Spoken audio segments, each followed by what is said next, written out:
یا ایسا بھی کہا جا رہا ہے، اس طرح کی اطلاعات اور خبریں بھی سامنے آ رہی ہیں کہ اس میں ٹیکنیکل کچھ فلاٹ ہے، ٹیکنیکلی یہ آبدوز جو سی ہے وہ اس طرح سے فٹ نہیں تھی کہ اتنی گہرائی میں جا کر اپنے مسافروں کو لے جاتی اور واپس لے کر آ جاتی۔ ظاہر ہے پھر جب اس میں ٹیکنیکل فالٹ آیا نیچے جا کر تو اس میں موجود جو آکسیجن تھی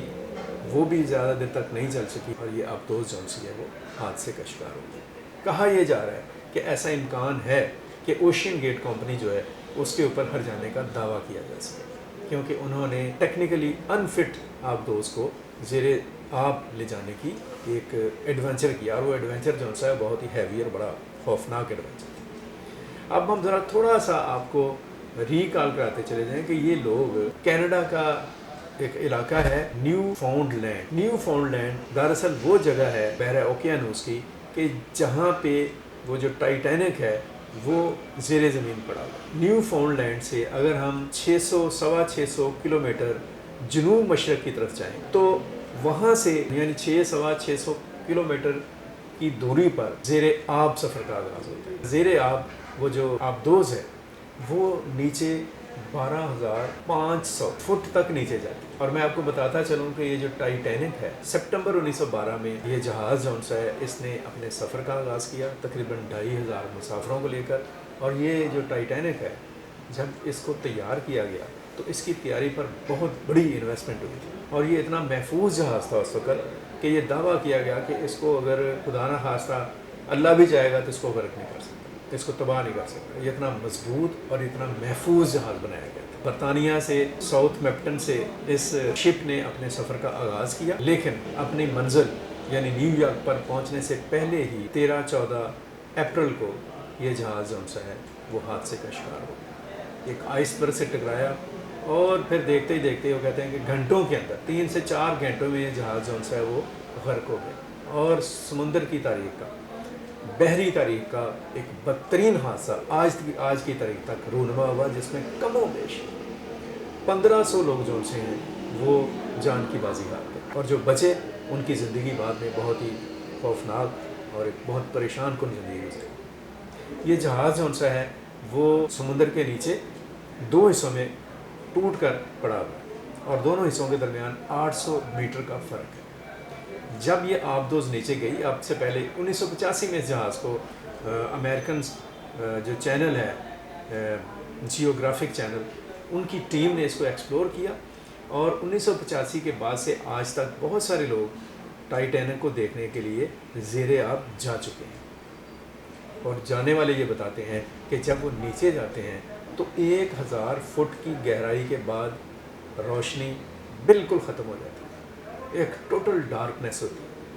اب 1000 فٹ سے نیچے اگر آپ جائیں گے، آپ کہنے کا مطلب جو سا یہ ہے کہ اگر وہ 12,500 فٹ نیچے ہے تو 11,500 فٹ مزید نیچے مکمل گہرائی میں سفر کرنا پڑتا ہے، مکمل تاریکی میں سفر کرنا پڑتا ہے،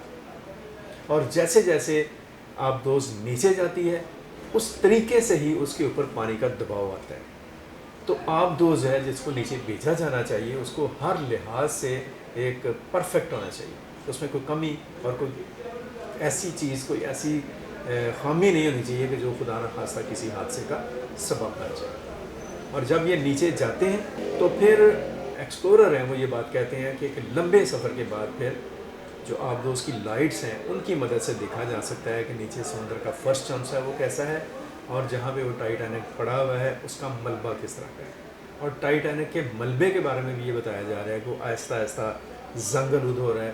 اس میں خرابی آ رہی ہے، اور چند سال کے اندر پاسبل ہے کہ سمندر کی اپنی لہریں اور سمندر کا اپنا جو ایک اس کے نیچے جو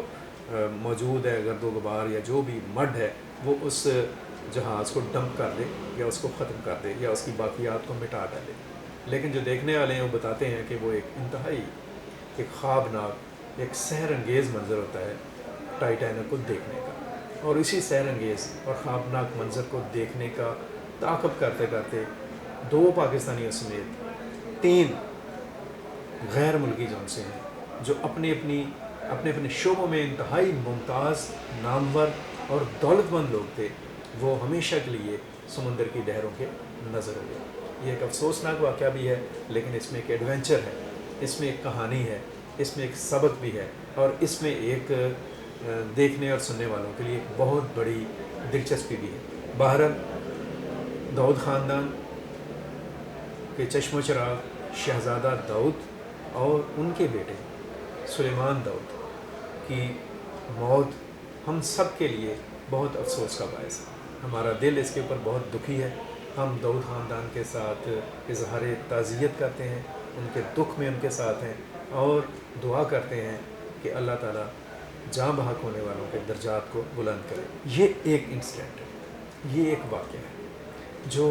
ٹائٹینک کی تلاش میں ٹائٹینک تک پہنچنے کے لیے ایک جدوجہد اور ایک سٹرگل اور ایک ایڈونچر کرنے والوں کے انجام پر جا کے ختم ہوا۔ لیکن ایک اور بھی ایڈونچر ہے جو پاکستان کے لوگ کرتے ہیں۔ وہ کیا ایڈونچر ہے؟ وہ بھی بہت ہی ایک خوفناک ایڈونچر ہے، بہت ہی دل دہلا دینے والا ایڈونچر ہے۔ وہ ہے پاکستان میں انسانی سمگلنگ۔ پاکستان کے جو لوگ ہیں، جو غربت کے مارے ہوئے ہیں، افلاس کے مارے ہوئے ہیں، وہ کس طرح سے اپنی زندگیوں تک کو داؤ پہ لگا کر ایک ایڈونچر کرتے ہیں، اور اس ایڈونچر کا بھی جو انتہا ہے وہ اکثر کی موت کی شکل میں سامنے آتی ہے۔ چند دن پہلے ہم نے اس ایڈونچر کو دیکھا کہ ایک کشتی جون سی ہے وہ بحیرہ روم میں یونان کے قریب غرق آب ہوئی، اور اس کے نتیجے میں کوئی 300 سے زیادہ پاکستانی جون سے ہیں وہ جان سے ہاتھ دھو بیٹھے۔ اس کے اوپر ہم ایک ڈیٹیل اور تفصیلی بات اگلے ویراؤنڈ میں کریں گے، اسے ضرور سنیے گا اور اس سے بھی سبق اور نصیحت حاصل کرنے کی کوشش کریں۔ اب تک کے لیے اتنا ہی۔ اپنا بہت سارا خیال رکھیں، اپنے گرد و نواح کا خیال رکھیں، پاکستان کے لیے سوچیں اور پاکستان کے لیے کچھ کرنے کی کوشش کرتے رہیں۔ مجھے عبد المقدم کامران اور ہاشم ظہیر کو اجازت دیجیے۔ اللہ حافظ۔ پاکستان زندہ باد۔